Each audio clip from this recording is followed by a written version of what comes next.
सांस को सबसे ज्यादा, जब हम सांस लेते हैं तो सबसे ज्यादा फेफड़े संबंधित रोगों से हम ग्रसित हो रहे हैं।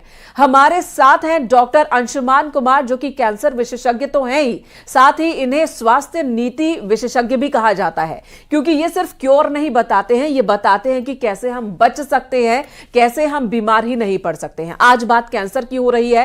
कैंसर की कई वजहें हैं, उसमें प्रदूषण भी एक बड़ी वजह है, जो आजकल एक बहुत बड़ी चर्चा का विषय पूरे दिल्ली एनसीआर में। डॉक्टर अंशुमान जी, स्वागत आपका न्यूज़ 18 पर।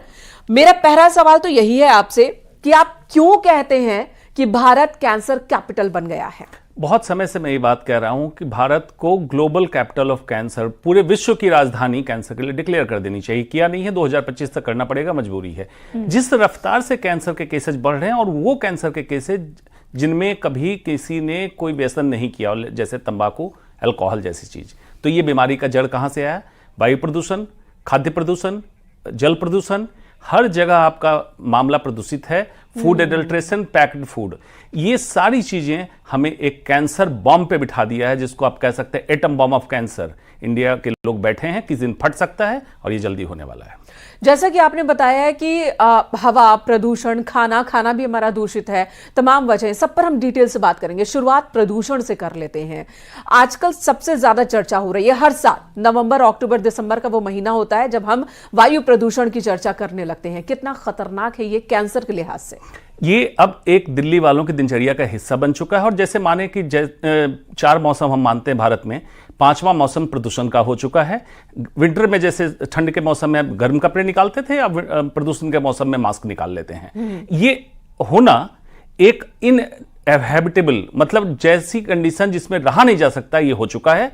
और ये एक दिन में नहीं हुआ है, लंबे समय से हुआ है। लेकिन इस समय सियासी दाव पेच के चक्कर में पब्लिक भूल जाती है कि पूरे साल क्या हो रहा है। ये सीक्वेंस चलता चला। कुछ एक्यूट प्रॉब्लम, जिसमें सांस की तकलीफ और हार्ट की तकलीफ सभी लोग जानते हैं। इंटरमीडिएट प्रॉब्लम, गर्भवती महिलाओं के पेट में जो बच्चा पल रहा है, neuro developmental disorder, congenital disorder, बच्चा पैदा ही होगा डिफेक्ट लेके, और लंबे समय के बाद कैंसर, हार्ट अटैक, इसके केसेस बढ़े। तो ये कितना बड़ा लोड है, समझने की जरूरत है।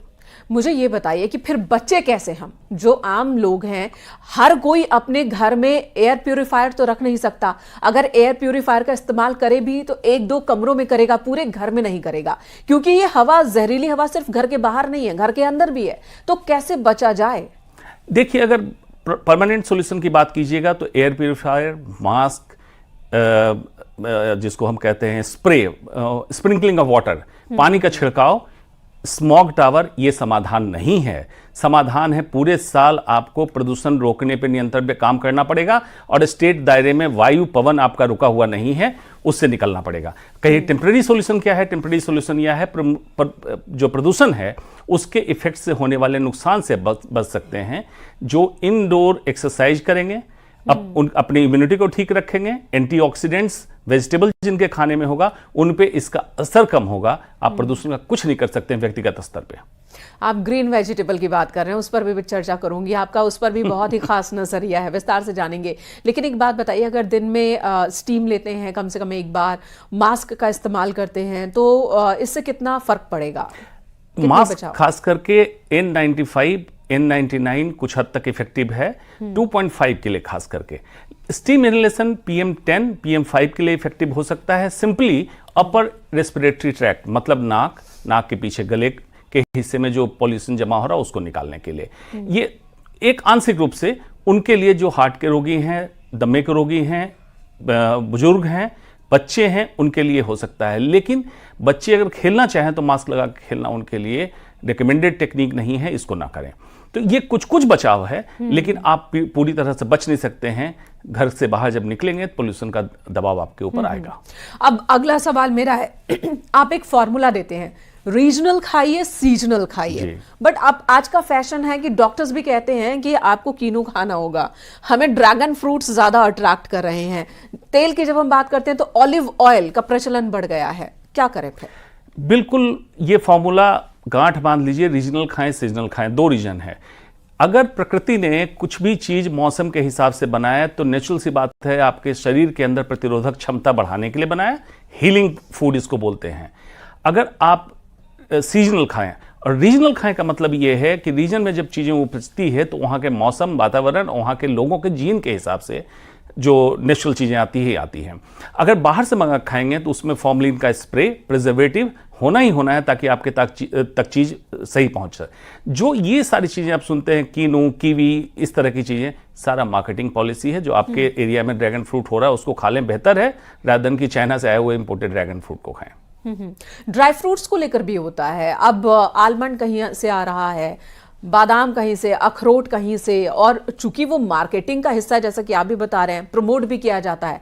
डॉक्टर्स भी कहते हैं कि बादाम खाइए, अखरोट खाइए, तो उसमें कैसे पता चले कि हमें क्या खाना चाहिए ड्राई फ्रूट्स में और नहीं खाना चाहिए? आपका खाना आपके अमीरी का प्रमाण नहीं होना चाहिए। दिखावे के लिए ड्राई फ्रूट्स को बहुत सारे कलरिंग, फ्लेवरिंग एजेंट में मिलाया जाता है, ये गलत है। रॉ एंड होलसम, दो फॉर्मूला याद करिए। Wholesome food for wholesome health. अगर संपूर्ण खाद्य खाते हैं तो पूरा स्वास्थ्य आपका ठीक रहेगा। जैसे एज इट इज बादाम का गिरी लीजिए, गिरी तोड़िए, गिरी खा लीजिए। काजू, अखरोट की गिरी आती है, लेके तोड़ लीजिए, रादर देन कि आप उसको फ्लेवर्ड खाना चालू कर दें। जितना कम से कम प्रोसेस्ड या अनप्रोसेस्ड खाएं आपके लिए, सेहत के लिए ठीक है, क्योंकि ड्राई फ्रूट्स ही कहा गया तो ड्राई ही मिलेगा आपको, फ्रेश नहीं मिलेगा। ये छोटे छोटे बदलाव अगर करें और इंटैक्ट खाएं तो इसका सिस्टम क्या समझे, प्रकृति ने आपको बना के दिया, छिलके से लेके पल्प तक जो कंटेंट है इंटैक्ट आपके शरीर में जाना चाहिए। आपने उसकी प्रोसेसिंग करवाई, तब खाया, उसको बंद कर दें, आप सेहतमंद होंगे। मिलेट्स का जिक्र आजकल बहुत हो रहा है, क्या इसके इस्तेमाल से भी कैंसर जैसी बीमारी को हम कुछ रोक सकते हैं क्या? आजकल मिलेट्स का प्रचलन बढ़ा है। मैं छोटी थी, मुझे याद है मेरी नानी, मेरी दादी खाया करती थी, जिसे हम अलसी कहते हैं आजकल। अलसी का इस्तेमाल घरों में होता था, हमारे घर में होता था, बाजरे का इस्तेमाल होता था, जौ का इस्तेमाल होता था। अब बीच में बंद हो गया था, फिर से प्रचलन बढ़ा है। क्या ये फायदेमंद है? बिल्कुल। एक फॉर्मूला मैं हर समय देता हूं, बैक टू बेसिक्स, B2B, आपको जाना पड़ेगा।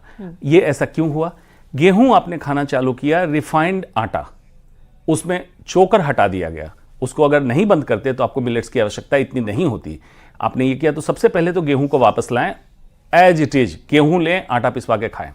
मिलेट्स मिला के ना खाएं। मिश्रण खाद्य पदार्थ उचित नहीं होता। जैसे आज आप ज्वार खा लें, कल बाजरा खा लें, परसों गेहूं खा लें, चावल खा लें, बदल बदल के दिन बदल बदल के खाएं। इसमें आपको high fibres, antioxidant, nutritional supplements along with carb, जिसके लिए आप खाते हैं एनर्जी के लिए, ये मिल जाएगा। ये उचित खाना है आपके लिए।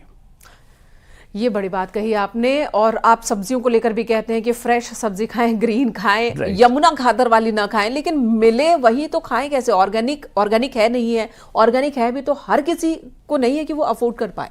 ऑर्गेनिक के चक्कर में बिल्कुल मत पड़े। भारत में ऑर्गेनिक कहने वाले लोग ऑर्गेनिक नहीं बेच रहे हैं। लैब टेस्ट कराइए, ऑर्गेनिक मिल जाए तो खाइए। अब बात है कि यमुना खादर की ना खाएं। जब 2016 में हमने ये स्टिंग ओपन किया था कि उसमें आर्सेनिक, कैडमियम, मरकरी और लेड है, तो बड़ा बवाल चला था, क्या खाएं फिर? Balcony farming is the solution. कैसे कर सकते हैं बालकनी फार्मिंग?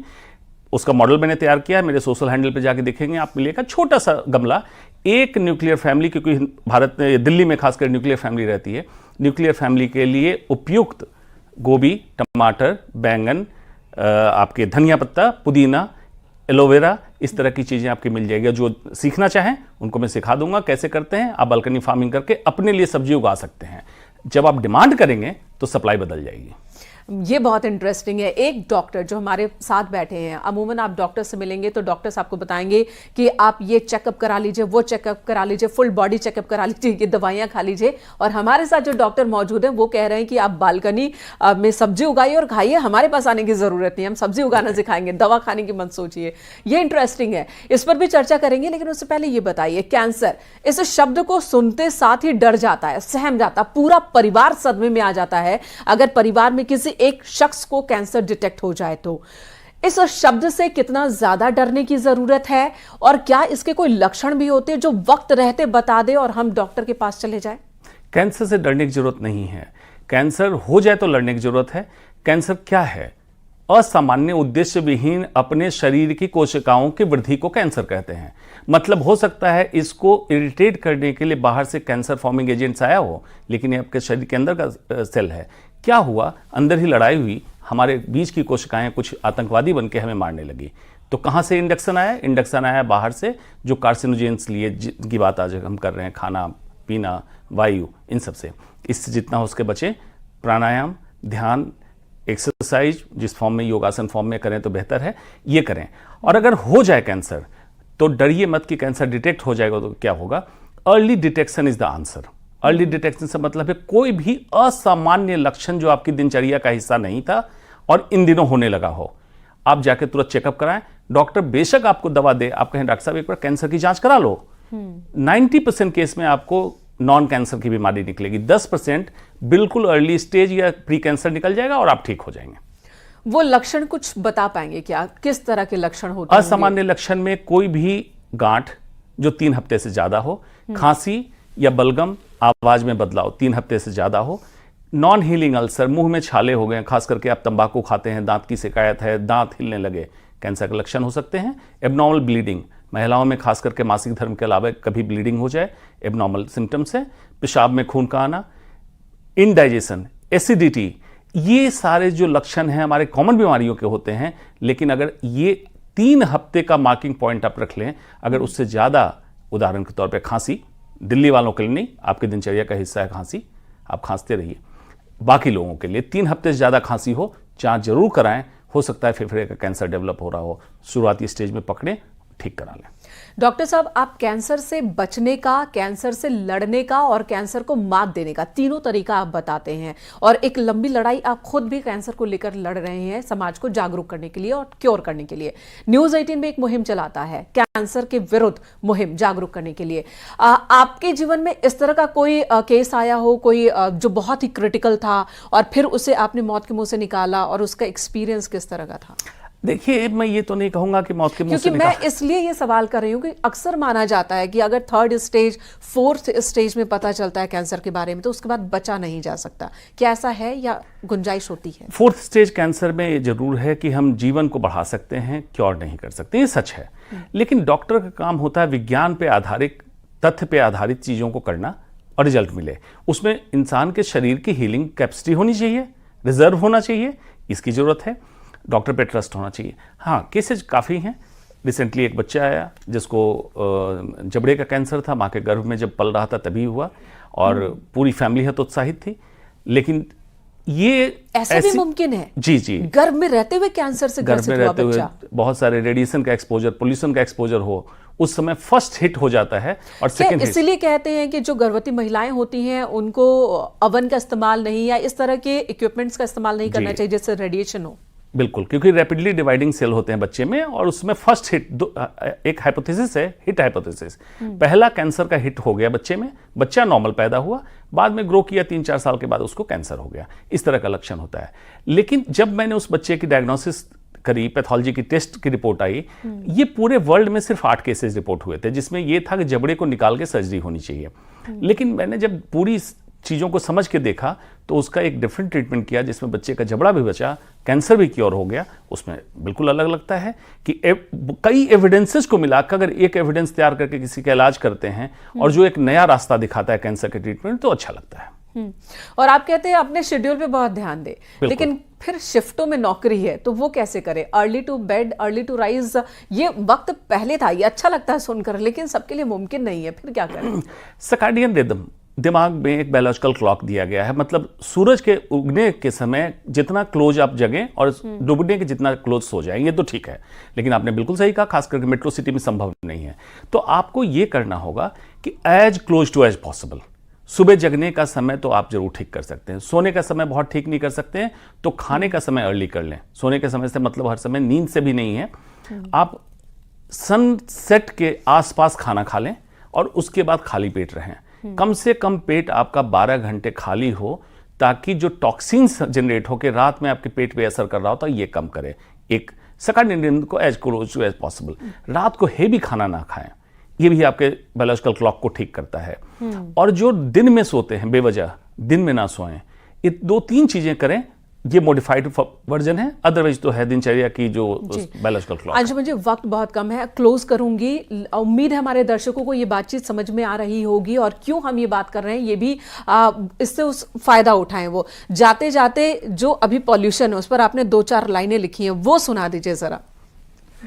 क्लोजिंग इन्हीं दो लाइनों के साथ, बहुत ही खूबसूरत लाइनें हैं जो सोचने पर भी मजबूर कर देती हैं और वाकई जो हालात हैं आज के वही बताती हैं। ये एक्चुअली ये लाइन इसलिए मैंने लिखी कि हम में से काफ़ी लोग हैं जो कि गांव या बचपन में परिवेश से आया है।